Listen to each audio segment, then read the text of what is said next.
नमस्कार साथियों, आज हम 2018 में पूछे गए सिंथेसिस के क्वेश्चंस को सॉल्व करेंगे और साथ ही साथ कॉन्सेप्ट्स को भी समझने का प्रयास करेंगे। दोस्तों, इससे पहले हम 2017 तक सॉल्व कर चुके हैं।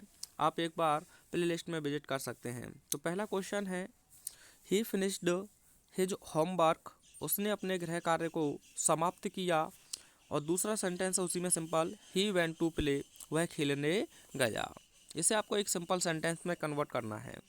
तो आप देखें दोनों सेंटेंसेज के सब्जेक्ट एक ही हैं और पहला जो कार्य है वो पूरी तरह से फिनिश हो गया है।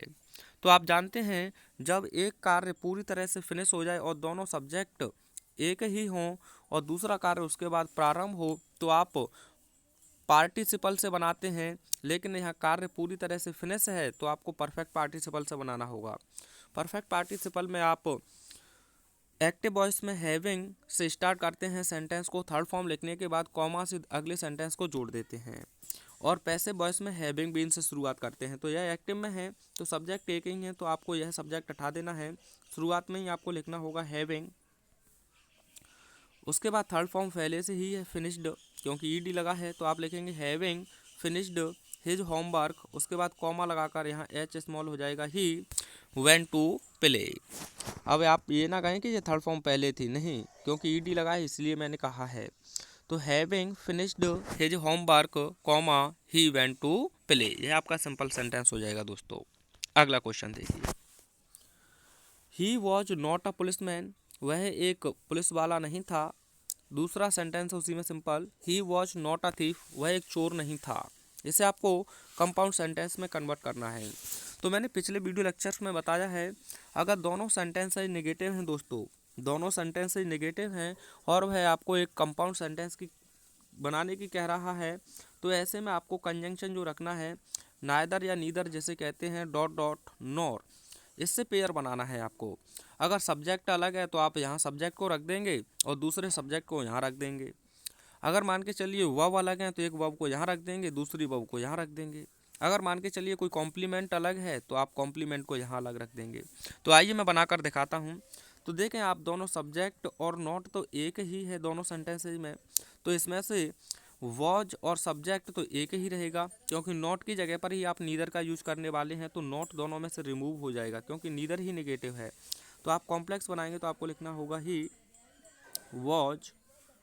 अब देखिए पुलिसमैन अलग है और थीफ अलग है, दोनों नाउन अलग हैं, तो आप लिखेंगे he was neither a policeman, a policeman nor a thief, nor a thief. तो इस प्रकार से आपका आंसर हो जाएगा, ही वॉच नीदर अ पुलिसमैन, यहाँ एन है, पुलिसमैन नॉर अ थीफ, यानी कि वह ना तो एक पुलिस वाला था और ना ही एक चोर था। ये क्वेश्चन आप लोगों के लिए है, मुझे बनाकर दिखाएंगे। जैसे मैंने लिखा, he did not go to Agra, full stop, his father did not go to Agra. बनाइए इसका कंपाउंड सेंटेंस कैसे बनाएंगे, यानी he did not go to Agra और his father did not go to Agra. इसमें आप देखें गो टू आगरा तो दोनों में ही सिंपल है डिड नॉट के साथ, तो आपको नॉट देखने को मिला है तो इसमें नीदर नॉट लगेगा। लेकिन इसमें सब्जेक्ट डिफरेंट दिए हैं मैंने दोस्तों, क्या दिए हैं, सब्जेक्ट डिफरेंट दिए हैं, तो आपको लिखना होगा नीदर ही नॉर हिज फादर। अब डिड नॉट हट जाएगा तो आपको सेकंड फॉर्म लिखना होगा वेंट टू आगरा, ना तो वह ना उसके पिता आगरा गए। नहीं समझ में आया दोस्तों, नीदर ही nor his father went to Agra, क्योंकि इसमें सब्जेक्ट ही अलग है। एक क्वेश्चन और है आप लोगों के लिए, ये लगातार पूछा जाता है, he was punished, he was punished, he was punished. एक मिनट, चलिए इस क्वेश्चन को छोड़ देते हैं, आगे कराऊंगा इसे। अगला क्वेश्चन देखिए, I have found the book, मैं उस किताब को पा चुका हूँ। आई हैड लॉस्ट इट, और मैंने इसे खो दिया था। इसे आपको एक किस में बनाना है, कॉम्प्लेक्स सेंटेंस में दोस्तों। अब देखिए यहाँ बुक दिया है, अगर आपको इसे रिलेट करना है तो एक वस्तु है, वस्तु के लिए आप यहाँ विच का यूज करते हैं दोस्तों। किसका यूज करते हैं? विच का। अगर यहाँ पर्सन होता तो आप पर्सन के लिए लिखते हु। अगर मेथड बताया जाता तो आप लिखते हाउ। अगर यहाँ समय की जानकारी देता तो आप जोड़ देते व्हेन से। अगर यहाँ प्लेस की बात करता तो आप वेयर से जोड़ देते। लेकिन बुक है तो आपको क्या लिखना है? I have found the book which I had lost, यानी कि मैंने उस किताब को पाया जिसे मैंने खो दिया था। तो आप बुक के अकॉर्डिंग यहाँ विच का सिलेक्शन करेंगे। और यह आगामी परीक्षाओं के लिए आपके लिए रिलेटिव प्रोनाउन पढ़ना बहुत ज़्यादा आवश्यक है, क्योंकि यह सबऑर्डिनेट क्लॉज भी बनाते हैं। आंसर होगा आपका I have found the book, मैंने उस किताब को पाया, विच आई हैड लॉस्ट, जिसे मैंने खो दिया था। इट आपको यहाँ लिखने की कोई भी आवश्यकता नहीं है। चलिए अगला क्वेश्चन देखिए। अगला क्वेश्चन है आपका, Ram raised the gun, Ram ने बंदूक उठाई। ही टुक एम, उसने उद्देश्य लिया। ही शॉट द टाइगर, उसने एक बाघ को शॉट यानी गोली से उड़ा दिया। इसे सिंपल में बनाना है। तो देखिए 3 एक्शन आपको दिए हैं। मैं तो ये कहता हूँ 4 दे दे, 5 दे दे, 6 दे दे, आपको कोई भी घबराने की आवश्यकता नहीं है। इसमें देखें, पहले उसने बंदूक उठाई, उसके तुरंत बाद अपना उद्देश्य लिया, उसके तुरंत बाद ही उसने क्या कर दिया होगा? निशान लिया होगा। तो इसमें कहने का मतलब है एक्शन एक दूसरे पर डिपेंड है और सब्जेक्ट देखिए एक ही है, क्योंकि राम के लिए ही लिखा गया है। अब यह प्रेजेंट पार्टिसिपल से आपको बनाना है, तो आपको लिखना होगा सबसे पहले, राम तो यहाँ से हट जाएगा क्योंकि पार्टिसिपल में वर्ब से ही लिखना होता है। तो आप लिखेंगे raising, raising the gun, raising the gun, raising the gun. उसके बाद एंड से जोड़ेंगे दूसरी नॉन नाइट वर्ब को, एंड। और यहाँ टुक दिया है, इसका फर्स्ट फॉर्म में फिर आईएनजी लगाएंगे, टेकिंग एम, टेकिंग एम।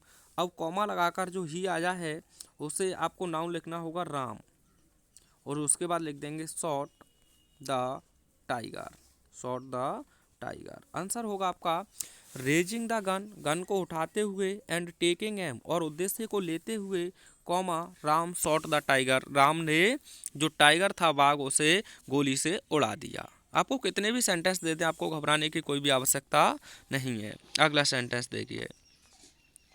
जैसे मैं आपको एक सेंटेंस दे देता हूँ, आप लोग बनाकर दिखाएंगे। The old man, the old man worked hard, worked hard, worked hard, full stop. He laughed, he laughed, he laughed, दस ही स्पेंट हिज लाइफ। बनाइए इसका आंसर कैसे बनाएंगे। तो आप देखें इसमें भी 3 वर्ब दी हैं, तो आपको लिखना होगा working hard and laughing, comma thus the old man spent his life. तो इस प्रकार से आप इसे बनाएंगे। चलिए अगला क्वेश्चन देखिए। Ram is an intelligent boy, Ram एक होशियार छात्र है या लड़का है। ही इज वेरी पंचुअल, वह बहुत नियमित है।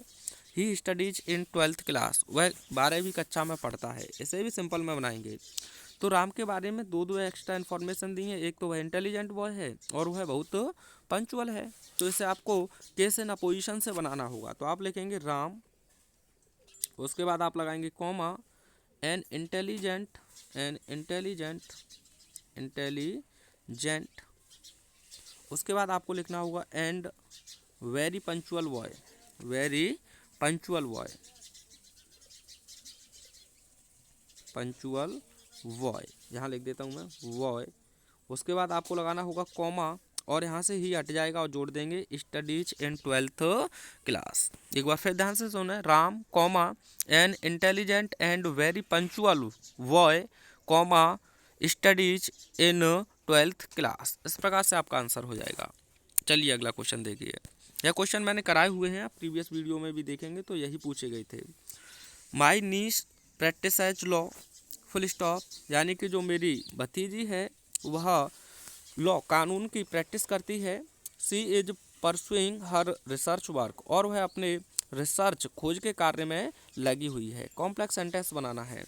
तो आप देखिए कैसे कहेंगे, मेरी भतीजी जो कानून का अध्ययन कर रही है या प्रैक्टिस कर रही है, अभ्यास कर रही है, वह अपने रिसर्च कार्य में लगी हुई है। जो, तो आपने देखा यहाँ नेम ऑफ अ पर्सन है और जिसके लिए आपको हु का यूज करना होता है। तो आप लिखेंगे माई नीस हु प्रैक्टिस एज लॉ, उसके बाद यहाँ सी को हटा देंगे, कॉमा लगाकर लिख देंगे as pursuing her research work.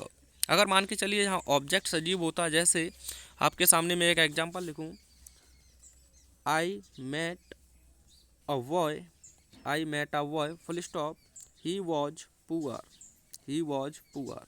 इसका कॉम्प्लेक्स बनाना होता तो आप कैसे बनाते, क्योंकि आ बॉय के लिए ही क्या लिखा गया है, ही, तो आप कैसे कहेंगे, मैं एक लड़के से मिला जो गरीब था, तो बॉय के बगल में ही यहाँ आपको हु का यूज कर देना है और ही को हटा देना है, तो ऐसे आपका आंसर हो जाएगा। इसीलिए वहाँ सब्जेक्ट के बारे में बताई गई थी, इसीलिए आपने वहाँ सब्जेक्ट के बगल में लिखा था उसे। चलिए अगला क्वेश्चन देखिए। अगला क्वेश्चन है he is rich full stop he leads a simple life. इसे आपको एक कंपाउंड सेंटेंस में बनाना है। तो यहाँ विरोध बताया गया है, वह धनी है, वह क्या करता है, एक साधारण जीवन जीता है, तो आप कैसे कह सकते हैं, वह धनी है लेकिन, तो वट, अब यहाँ एच स्मॉल हो जाएगा, ही लीड्स अ सिंपल लाइफ। वह धनी है लेकिन ही लीड्स अ सिंपल लाइफ। अगर मैं आपसे कहूँ दोस्तों इसका आपको एक कॉम्प्लेक्स सेंटेंस बनाना है, तो आप कैसे बनाएंगे कॉम्प्लेक्स कैसे बनाएंगे, तो आपको लिखना होगा शुरुआत में ऑल दो, आप चाहें तो दो भी लिख सकते हैं, ऑल दो कॉमा नहीं लगाएंगे, एच स्मॉल हो जाएगा, ही इज रिच, आप चाहें तो ऑल दो या दो के साथ या तो यट लिखेंगे या आप कॉमा लिखेंगे, उसके बाद अगले सेंटेंस को जोड़ देंगे, ही लीड्स अ सिंपल लाइफ। भले ही वह धनी है फिर भी वह एक साधारण जीवन जीता है, कॉन्ट्रास्ट है, जबकि वह अगर धनी है तो उसे एक अच्छा जीवन जीना चाहिए। अब आपसे ऐसे सेंटेंस में ऐसे कह दे कि ऑल दो ही इज रिच यट या comma he leads a simple life, अगर आपसे कहे कि कंपाउंड बनाइए तो कैसे बनाएंगे, केवल आपको ऑल दो या दो हटा देना है और केवल कॉमा की जगह पर आपको यट लिख देना है, आपका कंपाउंड सेंटेंस बनकर तैयार हो जाएगा। ये कॉन्सेप्ट पूछे गए हैं 2022 में भी। अगला क्वेश्चन देखिए, last night comma it was very hot, यानी कि अंतिम रात्रि बहुत गर्म थी या बहुत गर्मी थी, I could not have a sound sleep, और मैं एक गहरी नींद नहीं ले सका। जैसे आपको कॉम्प्लेक्स में बनाना है, तो मैंने आपसे बताया है पहले सेंटेंस में आपको वेरी देखने को मिले, क्वाइट देखने को मिले, तो इसे आपको सो में बदल देना है। किस में बदल देना है, सो में, और इधर कुड नॉट होना चाहिए इसके साथ, और यहाँ जो फुल स्टॉप लगा है इसके स्थान पर आपको दैट लिख देना है। यह आपका कॉम्प्लेक्स सेंटेंस बनकर तैयार हो जाएगा। अंतिम रात्रि इतनी गर्मी थी कि मैं सही से सो ना सका, यानी कि वेरी क्वाइट ये देखने को मिले या सो भी देखने को मिले, इधर कुड नॉट कैन नॉट देखने को मिले, तो फुल स्टॉप की जगह पर दैट लगा देना है और यह आपका कॉम्प्लेक्स हो जाएगा। दूसरी तरीके से आप ऐसे बना सकते थे, last night I could not have a sound sleep because it was very hot, यानी कि अंतिम रात में अच्छे से ना सो सका क्योंकि बहुत गर्मी थी, बिकॉज लगाकर भी जोड़ सकते हैं। अगला क्वेश्चन देखिए। अगला क्वेश्चन है ही केम टू माई फादर, वह मेरे पिता के पास आया, ही वेलकम्ड हिम वार्मली, यानी कि और उन्होंने गर्मजोशी से उसका स्वागत भी किया। आपको इसका कंपाउंड बनाना है, तो देखिए इसमें कंटिन्यूटी का सेंस है, सब्जेक्ट दोनों का एक ही है, लेकिन यहाँ आपको लिखना है कि ही वेलकम्ड, फादर के लिए आपको यहाँ हु लिखना होगा। अब आप कहेंगे कि सर हु लगाने से तो कॉम्प्लेक्स होता है, इसीलिए आपको कोष्टक में एंड और जो सब्जेक्ट दिया है उसे भी लिख देना है, तो ही दिया था वह लिख देंगे, यानी कि हु लिखकर आप कोष्टक में एंड नॉट ही लिख देंगे पर्सन के लिए, तो वह आपका कंटिन्यूटी को शो करेगा और इसका मतलब हु का निकलेगा एंड ही, और वह बन जाएगा आपका एक कंपाउंड सेंटेंस। अगला क्वेश्चन देखिए, ही was absent full stop I gave the message to his wife, इसे आपको सिंपल में बनाना है। तो दोनों सब्जेक्ट डिफरेंट हैं, तो कैसे कहेंगे, यहाँ वॉज या वर्ब को बीइंग में बदल देंगे क्योंकि एक बी वर्ब है, तो आप लिखेंगे ही बीइंग एबसेंट, उसके अनुपस्थित होते हुए, उसके बाद आपको यहाँ लगा देना है comma I gave the message to his wife, मैंने उसकी पत्नी को एक संदेश दिया। आइए अगले क्वेश्चन को देखिए, नॉमिनेटिव एब्सोल्यूट का कॉन्सेप्ट लगा था। अगला क्वेश्चन है सुरजीत वेंट टू आगरा, सुरजीत आगरा गया, फुल स्टॉप ही wants to see the Taj Mahal, वह ताजमहल देखना चाहता था। जैसे आपको सिंपल में बनाना है, तो आप इसमें से बेफिजूल की बातें निकालिए। जब सुरजीत आपके पास है, उसके उद्देश्य की बात की गई है, तो आपको यहाँ से ही हटा देंगे, सब्जेक्ट हटेगा तो वांट्स भी हट जाएगा, तो पहले से इन्फिनेटिव दिया है, तो आप लिखेंगे Surjeet went to Agra to see the Taj Mahal, to see the Taj Mahal, यानी कि सुरजीत ताजमहल देखने के लिए आगरा गया। यह सिंपल हो जाएगा। अगला क्वेश्चन देखिए, the baby was crying full stop, यानी कि बच्चा रो रहा था। द बेबी वांटेड फूड, और बच्चा भोजन चाहता था। इसे कंपाउंड सेंटेंस में आपको बनाना है। आप यहाँ हिंदी में कंबाइन करें, यानी कि बच्चा भोजन चाहता था इसीलिए वह रो रहा था, या बच्चा रो रहा था क्योंकि। आप चाहें तो यही क्योंकि के सेंस में आप फॉर का यूज कर देंगे। अगर क्योंकि के अर्थ में बिकॉज यूज करते हैं तो कॉम्प्लेक्स हो जाएगा, अगर फॉर का यूज करेंगे तो कंपाउंड हो जाएगा। यहाँ से द बेबी को हटाएंगे, इसके लिए प्रोनाउन आपको इट लिखना है। इट वांटेड, ही लिखेंगे तो गलत हो जाएगा, क्योंकि बेबी और चाइल्ड जब तक अननोन पर्सन है, इनका जेंडर क्लियर नहीं है, तो आप ही सी नहीं लिखेंगे। आंसर होगा आपका the baby was crying for it wanted food. चलिए अगला क्वेश्चन देखिए, Geeta is beautiful full stop, she wanted to take part in beauty contest, यानी कि गीता सुंदर है, वह ब्यूटी कॉन्टेस्ट में भाग लेना चाहती थी। तो आइए इसमें क्या बनाना है आपको, कंपाउंड। तो आप कैसे कह सकते हैं, यानी कि आप दोनों में जोड़िए, यानी कि गीता ब्यूटी कॉन्टेस्ट में भाग लेना चाहती थी क्योंकि वह सुंदर है। तो आप चाहें तो यहाँ सी की जगह पर गीता लिख दें और वांटेड टू टेक, और फिर यहाँ फॉर लगाकर लिख दें she is beautiful, she is beautiful. या तो ऐसे बना सकते हैं, और या फिर वहाँ इज लिखा है आपको वॉज ही लिखना होगा, क्योंकि पहला क्लॉज पास्ट में हो जाए। या आप चाहें तो ऐसे भी लिख सकते हैं, Geeta is beautiful so she wanted to take the part in beauty contest. अंतिम क्वेश्चन आज का, और अच्छा भी क्वेश्चन है, Mohit met with an accident, यानी कि मोहित के साथ एक दुर्घटना हो गई या एक दुर्घटना से मिला। ही मिस्ड द एग्जामिनेशन, और उसने परीक्षा को मिस कर दिया। कॉम्प्लेक्स सेंटेंस बनाना है। हिंदी में कैसे कह सकते हैं, मोहित ने एग्जाम को मिस कर दिया क्योंकि वह एक एक्सीडेंट से मिला। तो आप इसमें ही की जगह पर लिख देंगे मोहित, उसके बाद लिखेंगे missed the examination because he met an accident. एक बार फिर ध्यान से सुने, Mohit missed the examination because he met with an accident, क्योंकि आपका नाउन यहाँ आ गया तो आपको यहाँ प्रोनाउन ही लिखना होगा। तो आई होप आप इस प्रकार से एक्सरसाइज को अच्छे से सॉल्व कर सकते हैं। मिलते हैं नेक्स्ट वीडियो में। Till take care, have fun, thanks for watching.